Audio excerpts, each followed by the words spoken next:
Shalom saudara yang dikasihi Tuhan Yesus Kristus. Selamat malam, salam sejahtera buat saudara semua dimanapun saudara berada. Damai dan sukacita oleh Roh Kudus melimpah senantiasa dalam hati dan kehidupan saudara semua. Sebelum kita mendengarkan renungan firman Tuhan, mari sama-sama kita siapkan hati dan berdoa. Terima kasih Bapa di surga, kami mengucap syukur Tuhan Yesus karena kemurahan-Mu, pimpinan dan penyertaan-Mu di sepanjang hari ini.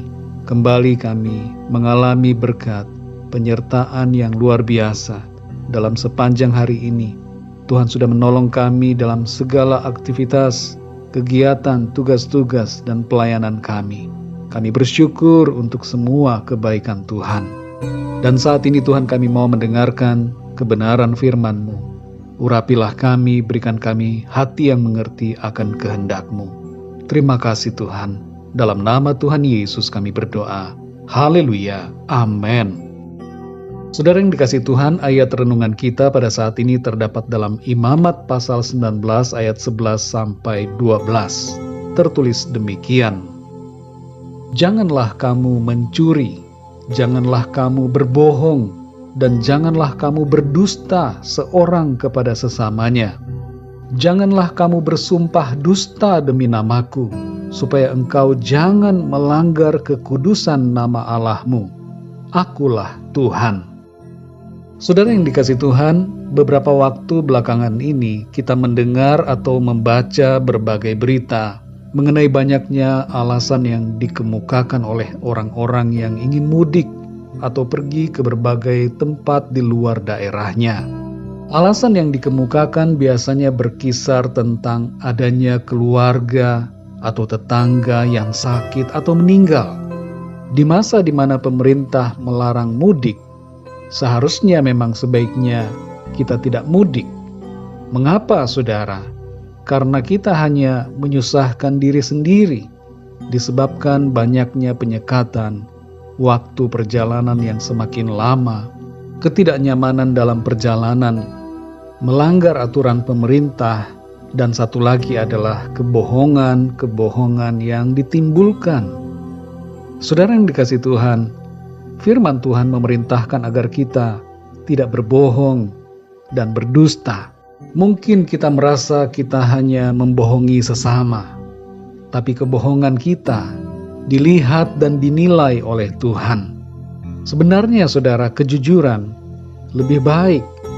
Kejujuran tidak akan membebani hidup kita, saudara. Tapi kebohongan akan menimpakan beban-beban berat dalam kehidupan kita. Orang yang jujur akan berjalan dengan kelegaan, tapi orang yang suka berbohong berjalan dalam kesesakan. Kita hendaknya jujur, saudara, sekalipun konsekuensinya kita harus mengalami penundaan atau pembatalan dari rencana-rencana kita.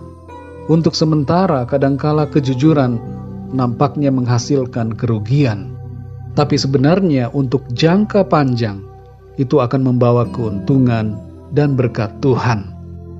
Amsal 16 ayat 13 berkata, bibir yang benar dikenan raja, dan orang yang berbicara jujur dikasihinya atau dikasihi Tuhan. Dan dalam Amsal 14 ayat 11 dikatakan, rumah orang fasik akan musnah, tetapi kemah orang jujur akan mekar.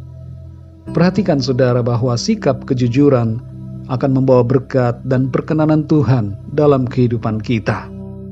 Dalam Matius 5 ayat 37, Tuhan Yesus berkata, jika ya, hendaklah kamu katakan ya. Jika tidak, hendaklah kamu katakan tidak. Apa yang lebih daripada itu berasal dari si jahat. Mari saudara yang dikasihi Tuhan, bersikaplah jujur dalam perkataan kita. Mulailah dari kehidupan kita sehari-hari, dalam keluarga kita. Jadikan itu sebagai kebiasaan, dan teruskan kebiasaan itu menjadi karakter diri kita. Tidaklah perlu mengungkapkan berbagai alasan yang dibuat-buat dan bohong, hanya karena ingin diterima, diakui, dihargai, diloloskan, dan sebagainya. Belajarlah berkata jujur, sekalipun itu rasanya pahit. Tapi ingatlah, kejujuran mungkin pahit di depan, tapi dampak selanjutnya akan menjadi manis. Tuhan senang pada kejujuran, maka mari kita hidup jujur.